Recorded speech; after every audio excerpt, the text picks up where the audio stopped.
মানব পাচার ও অবৈধ অভিবাসন প্রতিরোধে বাংলাদেশ ও অস্ট্রেলিয়া সরকারের মধ্যে একটি চুক্তি স্বাক্ষরিত হয়েছে।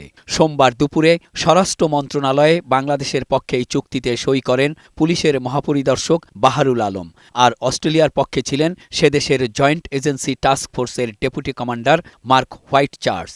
স্বরাষ্ট্র উপদেষ্টা জাহাঙ্গীর আলম চৌধুরী, বাংলাদেশে নিযুক্ত অস্ট্রেলিয়ার হাইকমিশনার সুশান রাইলি ও স্বরাষ্ট্র মন্ত্রণালয়ের সিনিয়র সচিব নাসিমুল গনি এ সময় উপস্থিত ছিলেন। পরে ব্রিফিংয়ে সিনিয়র সচিব নাসিমুল গনি জানান, ঈদে দেশের আইনশৃঙ্খলা পরিস্থিতির অবনতি হওয়ার কোনো আশঙ্কা নেই। শুধু নর্মাল যে পেট্রোলিং হচ্ছে পুলিশের তা না, এই সময় যে বরাবর যে নিরাপত্তা ব্যবস্থাগুলো না হয় সবগুলোই নেওয়া হবে ইনশাল্লাহ, এবং আমরা সতর্ক থাকব যাতে আনটুয়ার্ড কিছু না হয়। এ মাসেই ঢাকায় অস্ট্রেলিয়ার ভিসা সেন্টার কার্যক্রম শুরু হবে বলেও জানান তিনি। অস্ট্রেলিয়ান বর্ডার ফোর্সের একটা টিম এসেছিল এই দেশে।